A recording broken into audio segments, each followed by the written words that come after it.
el haber recibido ese voto femenino, y empieza una tarea que va a demandar 4 años. ¿Me están escuchando? Sí. Porque en realidad, ¿qué pasó? Ahí estamos, ahora bajo la que corresponde. Como les dije antes, se los dije al pasar, pero se los vuelvo a aclarar, había que empadronar a todas las mujeres. Eso quería decir, se tenían que inscribir en las listas, porque el padrón antes era femenino y masculino, ahora está todo junto. Bueno, y a partir de esa inscripción recibían la libreta cívica. Se creó lo que se llamó el RENAPER, Registro Nacional de las Personas, eso fue en 1948, y llevó prácticamente 4 años ese proceso de incorporar oficialmente a las mujeres a los listados para poder votar. Por eso es que recién en noviembre del año 51, cuando está terminando el primer mandato de Perón y él se postula, según lo que establece la Constitución del 49, para un segundo mandato, en esas elecciones, cuando se van a renovar también las cámaras nacionales, las cámaras provinciales, ahí la mujer va a participar. Pero en esos 4 años pasó algo muy significativo, que estas mujeres que había incorporado Evita a lo que era la ayuda social, a lo que era, bueno, el caso de las enfermeras, las asistentes sociales, las que se reunían en esos centros cívicos femeninos, bueno, esas mujeres van a ir enviadas por la misma Evita a los distintos rincones del país para convencer a las mujeres de que se empadronen, de que se reciban la libreta cívica y que lo hagan convencidas de que con ese voto van a permitir mantener en el poder al gobierno que les ha dado todos estos beneficios. O sea, la idea de que la causa nacional, que es el peronismo, y el voto femenino era como que estaban unidos, ¿no? No quiero decir con esto que todas las mujeres que fueron a votar eran peronistas, pero eran en su mayoría. Y esa tarea se fue organizando con lo que se llamaron las delegadas censistas, que fueron designadas personalmente por Evita en cada provincia. Cada delegada tenía 2 acompañantes, 2 subdelegadas, y ellas a su vez tenían a las que iban a estar a cargo de unidades básicas que funcionaban en cada lugar y que eran exclusivamente femeninas. A ver, se crea lo que se llamó el Partido Peronista Femenino. Algunos dicen la rama femenina del Partido Peronista. En realidad era un partido independiente cuya única conclusión era Eva Perón. Y las mujeres que ella seleccionaba eran las que se convertían en esa avanzada en cada territorio para llevar a cabo el convencimiento de las mujeres para participar en la política y luego para afiliarlas al Partido Peronista. Al cabo de todo ese proceso van a surgir las mujeres que no solamente van a votar, sino las que van a ser votadas. O sea, van a aparecer por primera vez en las listas de candidatos, sobre todo para el Congreso Nacional, para la Cámara de Diputados y para la Cámara de Senadores, mujeres. Inclusive Evita pidió que la mitad de las bancas fueron para mujeres. No se le concedió. En el año 1951, que es cuando se vota para que asuman en el 52, había creo que un total de 126 lugares en total, por ejemplo para diputados, y solamente hubo 23 candidatas diputadas mujeres. Y para el Senado, de 34 que había que cubrir, solamente fueron 6, y en el año siguiente, en el 53, cuando se crean 2 provincias, que eran todavía territorio nacional y se convierten en provincias, que eran el Chaco y La Pampa, que se llamaron Presidente Perón y Eva Perón, esos 2 territorios. Bueno, allí entonces también se eligen senadoras para esas provincias, o sea, representantes en la Cámara de Senadores de esas provincias. Bueno, yo como acá también tengo testimonios muy importantes, lo que quiero hacer es contarles a través de imágenes, acá me va a ayudar Marcela, quiénes fueron esas primeras mujeres que ingresaron al Congreso de la Nación. Están totalmente olvidadas. ¿Ustedes se imaginan en un mundo manejado por hombres que por primera vez mujeres estén en una banca, integren comisiones parlamentarias, defiendan desde esa banca lo que el proyecto de ley que quieren que se sancione? Hoy en día es bastante común, pero ahora hay un cupo para que haya la misma cantidad de varones que de mujeres. En esa época no lo había. Bueno, todas esas mujeres, por el solo hecho de haber sido diputadas o senadoras peronistas, en el 55 recibieron penas de cárcel, como si fueran delincuentes. Entonces, me parece una cuestión de justicia histórica dar a conocer sus nombres, porque casi seguro que ninguno de ustedes las conoce. Vamos a mostrar las imágenes y Marcela les va a dar sus nombres. Lo hacemos rápido. Espera.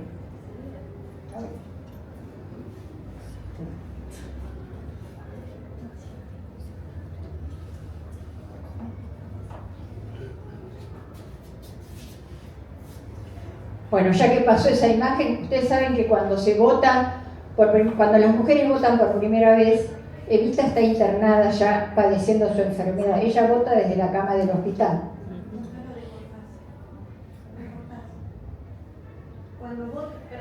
Cuando vota Evita en estas elecciones, y el que siempre lo recuerdan, lo pueden buscar ustedes, fue Cortázar. El escritor Cortázar fue el que estaba encargado de esa parte del registro civil, que es donde Evita vota en el hospital. Y él lo pone, siempre lo recuerda. Así que una tarea para los estudiantes puede ser. Bueno, antes de pasar ya que mencionamos los últimos días de Evita, no puedo dejar de mencionar que ella también quiso postularse para esas elecciones para ser vicepresidenta de Perón. Ustedes saben que hay un gran movimiento que es el Cabildo Abierto del Peronismo sobre la 9 de julio, donde ella pensaba que su marido la iba a proclamar candidata a vicepresidenta, y bueno, ahí Perón en una parte le dice que no podés ser porque estás enferma, tenés cáncer. En realidad había muchas fuerzas, muchos factores de poder que se oponían a que ella adquiriera ese lugar en la estructura del poder en la Argentina. Los militares, por ejemplo, y los sectores tradicionales, que nunca la aceptaron. Bueno, ella, pocos días después, el 17 de octubre de 1951, antes de las elecciones, da este mensaje donde se la ve ya, fíjense lo que era el cuerpo de Evita, era una muñequita que la sostiene Perón para poder estar de pie. Esto fue el 17 de octubre del 51. Bueno, y ahora sí, les voy a mostrar en imágenes. Acá vemos una visión de conjunto del Parlamento con las primeras legisladoras.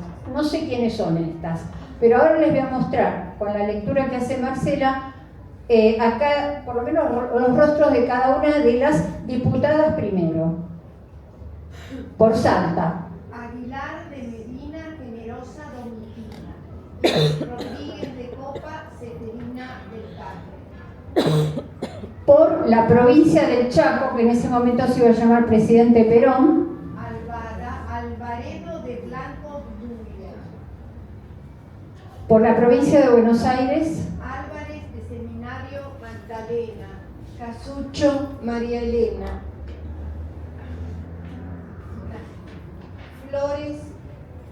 Flores Francisca Ana. Pracánico Zulema Noemí. Rodríguez de Lazo de Martínez Paiva Celina. Salaver de Montesinos Carmen. ¿Ya está? Sí. Buenos Aires está. Mendoza. Argumedo de Petrosa Selfa. ¿Y San Juan? Tejada de Molina María Urbelina. Entre Ríos. Caviglia de Boellens María del Carmen. Corrientes. No terminé ¿qué pasó? Misiones Fernícola Elena Aida. Corrientes Acuña de Giorgetti Judith Élida. y Dacunda de Blanco Angélica Esperanza. Bueno, después Capital Federal. Deglio Umini de Parodi Delia Delfina. Delia Parodi. Sí. Gaeta de Iturbe Dora Matilde. Espejo de Ramos Juana Alicia. Macri Ana Carmen. Bueno, por Santa Fe hay 3. Hay una de la que no tenemos imagen. Biondi Josefa, Brigada de Gómez Josefa Dominga y Torterola de Roseli Isabel Antonia. Por Chubut. Escardó de Colomba Berra, Paulina. Por La Pampa, que era provincia Perón, provincia Eva Perón. Miguel de Tubio Josefa. Por Tierra del Fuego. Fadul de Sobrino Esther Mercedes. Una aclaración, porque Tierra del Fuego era territorio nacional por mucho tiempo, pero las disposiciones que se aplicaron en estas elecciones decía que los territorios nacionales podían enviar delegados al Parlamento, que tenían voz pero no tenían voto, y que podían integrar las comisiones, llevando las problemáticas de ese territorio al Parlamento. Bueno, nos queda Santiago del Estero. Ortiz de Sosa Vivas, Dominga Isidora, Pirobano de Castro Mafalda. Y Tucumán. Villa Maciel, Decano Otilia. Bueno, ahora yo voy nombrando los territorios y acá María de los Ángeles Aguer les va a ir nombrando a las senadoras. Después les vamos a decir por qué es ella la encargada. Hola, buenas tardes. Bueno, buenas tardes, buenas noches casi. Primero le quiero agradecer a Lili, a Marcela y a todo el grupo en el cual pertenezco, con las profesoras, de hacerme partícipe de todo esto que es tan importante, tanto para el partido como para la provincia, como para la República Argentina. El reconocimiento de las mujeres que han tenido una actividad tan importante, que les ha costado tanto, es también algo que nos corresponde a nosotras darle ese lugar. Así que, bueno, voy a pasar a leer los nombres de las primeras senadoras nacionales que tuvo la Argentina y que entraron a la historia argentina por todas sus actividades. Bueno, por Capital Federal. María Rosa Calviño de Gómez. Por Santa Fe. Hilda Nélida Castañera de Bacaro. Por provincia Eva Perón, La Pampa. Susana Correché de Novic. Por Corrientes. Elena Di Girolamo. Por Entre Ríos. Juana Larrauri de Abramo. Por Buenos Aires. Hilda Leonor Pineda de Molins. Me equivoqué, faltó una, espera. Por Córdoba. Córdoba, Elvira Rodríguez Leonardi de Rosales. Por la provincia del Chaco, provincia Presidente Perón. María del Carmen Casco de Aguer, que es mi madre, fue mi mamá.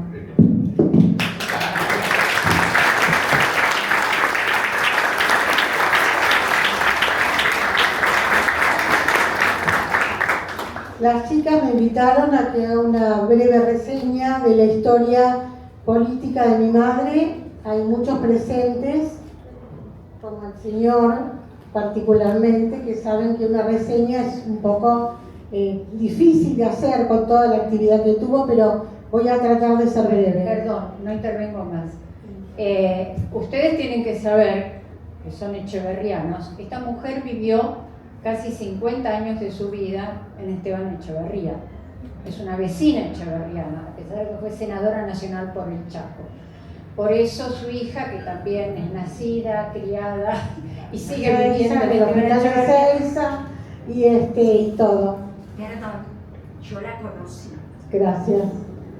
Conocí a su hijo y a su nuera que trabajaron conmigo en la escuela 26. Gracias. Mi hermano, un excelente pianista. Lamentablemente falleció hace un par de años. Bueno, les paso a leer algo. Creo que si hay algo difícil es hablar de la madre, pues lo mismo de la mía. María del Carmen nació en Itacaruaré en octubre de 1917 en la provincia de Misiones. Se recibe de maestra normal en la Escuela Nacional de Maestros Juan Pujol en Corrientes.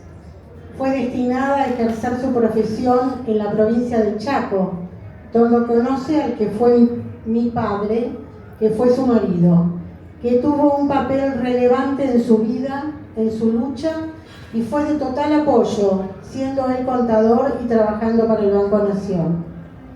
Ambos con un claro deseo de justicia social. Allí conoció como docente las penurias de la provincia, y fue allí donde en un momento conoció y se relaciona con Delia Parodi, que era la mano derecha de Eva Perón, quien elige para censista y organizar la rama femenina del Partido Justicialista, que aclaró bien Lili cómo se tendría que llamar. La elige para censista y como reconocimiento de toda su labor en el Chaco, la esposa del presidente de la Nación la elige para futura senadora nacional. Su vida y la de su familia, yo vine después, cambia. Yo nací en el 56. Fue electa senadora junto a 7 mujeres tan comprometidas como ella. Asume en abril del año 53. Hablar de su trayectoria y es bastante extenso, pero traté de resumir lo que más puedo. Algunas de sus actividades que se destacaron fue la primera mujer en ocupar el cargo de presidenta del bloque peronista en la Cámara Alta.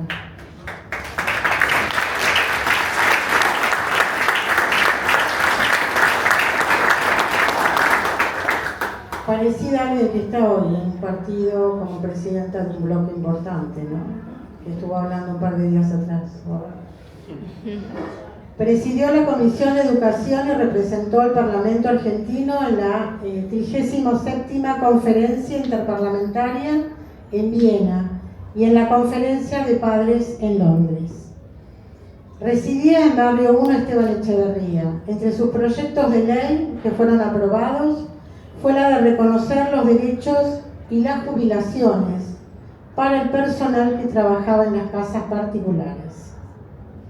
Reforma de la ley de culto, donde la Iglesia se separa del Estado, y promovió la ley de divorcio vincular, que fue la ley 14.394, que después con la Revolución Libertadora quedó sin efecto. Perdón, estaba mostrando unas fotos que no las mostré en el momento adecuado. Acá era muy jovencita María del Carmen, recién casada con el papá, en el Chaco, ¿no? Después acá cuando se convierte en senadora, acompañada supongo que por algunas colegas, sí. Y acá en una de estas conferencias interparlamentarias. Sí, la interparlamentaria en Viena, donde representa a la Argentina. La que está al lado, una es Paulina Escardó, que era la hermana del doctor Escardó, la otra fue Delia Parodi y la otra eran 2 diputadas y Magdalena Álvarez. Ella era la senadora nacional. Acá está, creo que vos me dijiste, con Delia Parodi en la embajada argentina, en el Palacio de Schönbrunn, en Austria, con el embajador argentino en Viena. Y la mujer que también fue como... Claro, ella es Magdalena Álvarez, perdón, me equivoqué ahí, sí. Bueno, en la Revolución del 55 fue encarcelada 1 año junto con sus compañeras, acusada de traición a la patria. Fue confinada en la cárcel del Buen Pastor, en la calle Humberto Primo, en Capital Federal. En 1994 fue elegida convencional constituyente y su proyecto de ley de educación figura en nuestra Constitución Nacional. Fue además escritora con premios internacionales y desde Esteban Echeverría creó, junto con maravillosas personas que hoy están acá unos representantes, la hija, el esposo de la gran amiga Iris de Arago, crearon la Asociación de Artes y Letras, el Colegio Polivalente de Arte y la Escuela Nocturna para Adultos Comandante Goubat en Ciudad Evita. Esa escuela fue muy importante, les comento, porque Aerolíneas Argentinas, cuando pone su base acá en Ezeiza, en el aeropuerto, manda a terminar el colegio secundario para que los empleados de aerolíneas puedan subir o pasar a distintos sectores. Entonces necesitaban una escuela de formación integral. Aerolíneas como tantas empresas. Yo porque trabajé en aerolíneas les cuento todo esto. Y esa escuela, que era la de Comandante Goubat, era una escuela que se hizo con profesores del partido acá de Esteban Echeverría y profesores que vivían y residían en Barrio 1, totalmente gratuitos. El trabajo de los profesores fue totalmente gratuito. A pesar de la proscripción y persecución, ella nunca abandonó sus convicciones y su ideal político. La consideramos como ejemplo cabal de adhesión y perseverancia hasta su final.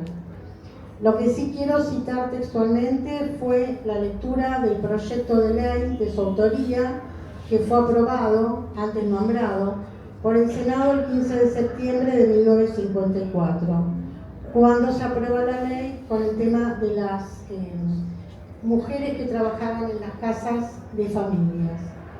Ella, para cerrar la presentación de la ley que se aprobó, dice: las senadoras de la Nación, surgidas de la fila del pueblo, votamos con emoción esta ley, en cuya esencia vibra el alma inmortal de la gran ausente que soñó para los postergados de su patria estas horas de reivindicación, para que en verdad sea esta tierra esperanza del mundo y realidad venturosa de sus hijos.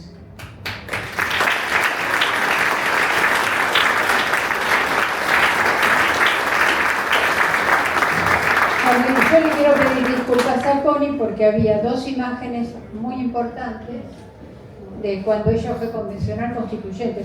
Ustedes saben que la Constitución se reformó en 1994, ser convencional constituyente. Creo que ninguna de las otras senadoras tuvo ese rol, así que es muy importante. Bueno, no están las imágenes, no sé qué pasó.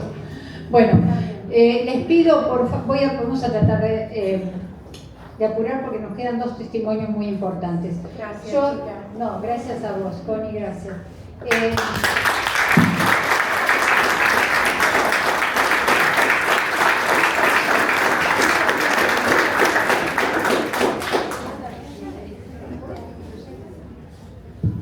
Hola. Bueno, acá en Esteban Echeverría, esos centros cívicos de los que hablábamos, que había creado Evita, también aparecieron. Ya si leemos los diarios La Voz del Pueblo, en 1947 hay una mujer, yo no la conocí, se llamaba señora Josefina Polidori, que saludaba a las adherentes peronistas de Esteban Echeverría, quiere decir que existía. Después que se produjo la caída del gobierno peronista, acá durante el gobierno peronista no hubo ningún, o sea, durante, por ejemplo, la Intendencia de Viedma no hubo candidatas mujeres para el Consejo Deliberante, y en general, no solamente las mujeres, los que habían militado en el peronismo tuvieron que llamarse a silencio, fue la época de la resistencia. Recién en 1965, durante la presidencia de Arturo Illia, hubo se creó una agrupación, como el peronismo estaba proscripto, se creó una agrupación que se llamó Unión Popular y que llevaba candidatos peronistas.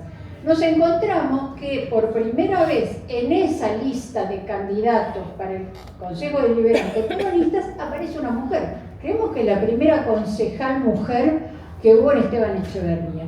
Tenemos acá el diario La Voz del Pueblo, ahí se ve en un rinconcito los candidatos a concejales, ampliado más arriba, y si ustedes llegan a ver, en tercer lugar aparece Margarita Miraglia.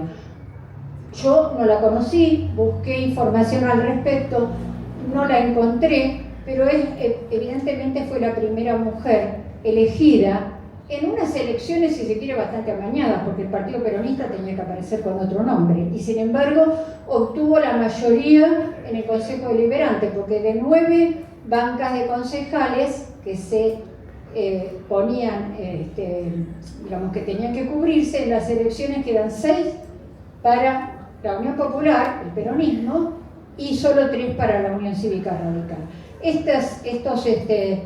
Estas autoridades elegidas en el 65, en el 66, con el golpe de Onganía que destituye a Ilia, también termina acá con la intendencia de El Soso, si no me equivoco, y por supuesto estos concejales no completan su mandato.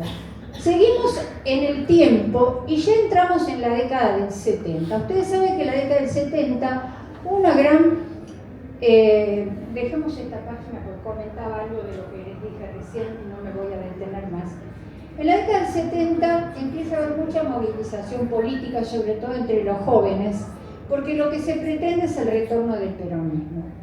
Surge lo que se llamó la Juventud Peronista, que es una nueva rama que antes no existía en el peronismo anterior y que es la más combativa. Bueno, hubo en Monte Grande una joven maestra que se había recibido allá por 1960, que fue maestra de grado en la escuela número 1 durante años, creo que se recibió en el Normal de Banfield con Tudy Castaño, y que militó en la Juventud Peronista.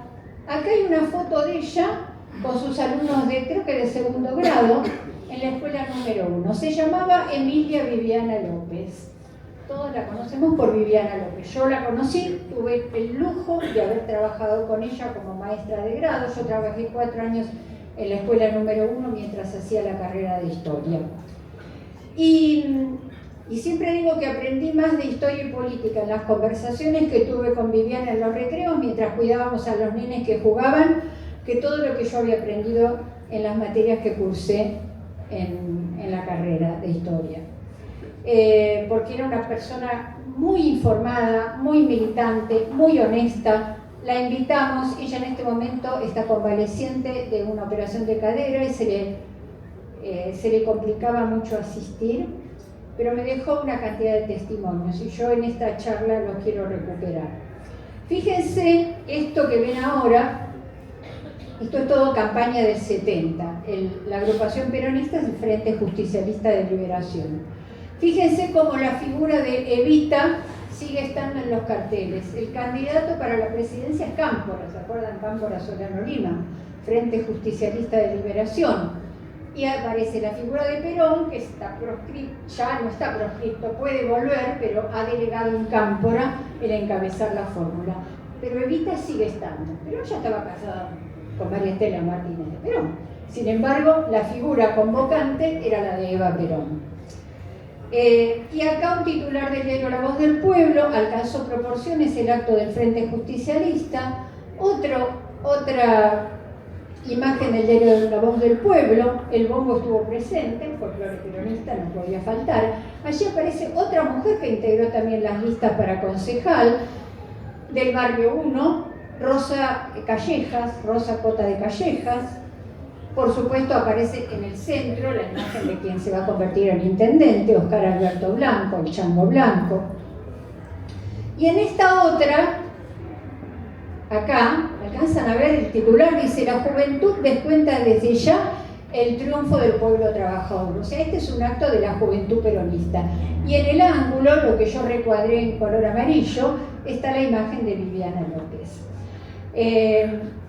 Una Viviana muy jovencita, que no solamente gana, porque ganan ampliamente, de 20 bancas de concejales, 15 quedan para el Frente Justicialista. Entran 3 mujeres en esa ocasión: Rosa Callejas, Viviana López y otra que se llamaba Eloísa Rosa de Smith, una cosa así. De ella no tengo información, pero tengo otra imagen del diario La Voz del Pueblo donde cuenta todos los que ingresaron. No los voy a leer ahora, muchos de ellos ustedes los conocen, son antiguos militantes peronistas de acá de Esteban Echeverría. y Viviana López se convierte en presidenta del bloque de Frejuli. Tenía 30 años, tendría Viviana, 29, 30 años. Tuvo 3 años al frente de semejante responsabilidad. Vino el golpe del 76, nunca más volvió a intervenir en política. Pero sus convicciones sobre la política, sobre el peronismo y sobre lo que la historia hace para despertar conciencias, la sigue teniendo hasta hoy. Por eso seguimos siendo muy amigas. Yo como profesora de historia y ella fue maestra de grado al mismo tiempo en la escuela número 1 durante décadas y en el colegio Paris Robertson. Y siempre me lo volví a decir. Desde la escuela primaria y el secundario, los alumnos tienen que conocer historia para no ser llevados de las narices. Y ese fue su apostolado, seguir enseñando historia con un sentido nacional y popular. Bueno, yo pongo esta última imagen de ella, seguí su amistad. Acá cuando con Silvia Sebreiro presentábamos el primer Crónicas de un siglo, ahí estaba Viviana acompañándonos. Esto es de hace 13 años, pero está casi igual. Y bueno, aunque no pudo venir, yo la aplaudo.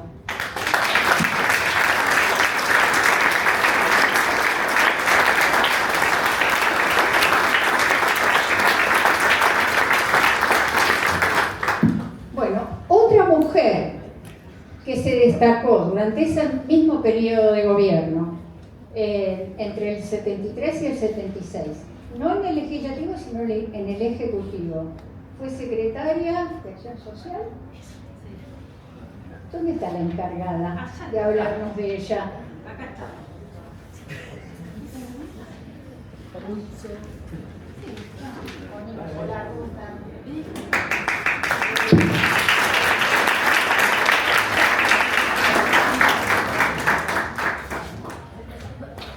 ¿Cómo están? Yo creo que no hace falta el micrófono, vamos a hacerlo lo mejor y lo más ágil que podamos. Escuchando a todos los que dijeron las compañeras, queda clarísimo que hay un hilo de continuidad en lo que significa el Partido Peronista Femenino, hay un hilo de continuidad en que el peronismo le haya dado a las mujeres la posibilidad de ser, de actuar, de gestionar. Eso no es casual. Entonces, que en esta secuencia vayamos nombrando mujeres y dentro de esa secuencia de mujeres aparezca la figura de mi vieja, es casi natural. Ahora, esa naturaleza es una naturaleza muy vinculada a la forma de hacer política dentro de un modelo de país, en este caso el modelo peronista. ¿Por qué quiero rescatar esto? Porque hoy nos la pasamos hablando de situaciones vinculadas con la anomalía, y en realidad la gran anomalía de la Argentina ha sido la anomalía del peronismo, inclusive en esto de darle un lugar a sus mujeres. En darle un lugar a sus mujeres desde un ideario en el que los tipos apoyaban. Este es mi viejo, este es el marido de Iris, y este es el que se la bancó también. O sea, así como muchas veces. Decimos quién es. Sí, ahí está. Iris Martín de Darago.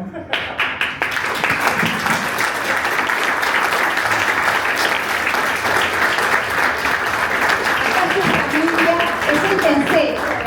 Bueno, mi nombre es Yara Darago, acá el señor Juan Carlos Pintora Darago, que siento parte de la historia de las mujeres peronistas, que son peronistas. Y La más chica, sí. pero justamente para enlazar, o sea, es importante Iris Martín en la historia del distrito, sí, es muy importante. Dejó obra, sí dejó obra, es una obra que todavía continúa y que en un segundito yo voy a hacer un listadito como corresponde para que sepamos qué es lo que hizo y qué de eso perduró. Pero para darle un sentido, me parece, a que estemos acá y agradecer que estamos acá y agradecer a Lili que a través de esta comunión nos hizo a nosotras redescubrir a mi vieja, hizo a Connie redescubrir a su vieja y hacia nosotros todos como comunidad la posibilidad de redescubrir la política. de redescubrir a la mujer adentro de la política y de redescubrir algo que define al peronismo y define a mi vieja y define a la vieja de Connie, nos define a todos, que es una ética y una poética. Y acá no quiero hacerme la ¿qué carajo está diciendo? No, una ética es una forma de entender lo bueno y lo malo para un modelo de hacer las cosas. Y una poética es hacer las cosas con sensibilidad. Eso es muy propio de todas estas mujeres que fuimos mencionando. Y eso aparece fuertemente en mi vieja. Aparece fuertemente en María del Carmen Aguer y aparece fuertemente en mi vieja, porque las dos fueron políticas y poetas. Y esa poesía les permitió gestionar la mirada hacia el otro, como bien dijo Connie, como bien dijeron las chicas, el rol del otro, el lugar del otro es un lugar, una ética y una poética femenina, que aparece en el peronismo de una forma diferenciada que en esas mujeres que venían batallando por el voto femenino, como dijo Lili. Hay una forma de hacer política que es previa al peronismo y que incluye a las mujeres desde un lugar más intelectual, menos poético. Entonces, tal vez eso es algo que a mí, más allá de inmediatamente pronunciar unas palabras sobre mi vieja, aprovechar este momento en que estamos todos juntos para revalorar esto, estar juntos, valorar la política y salir de acá todos con algún tipo de entusiasmo. No,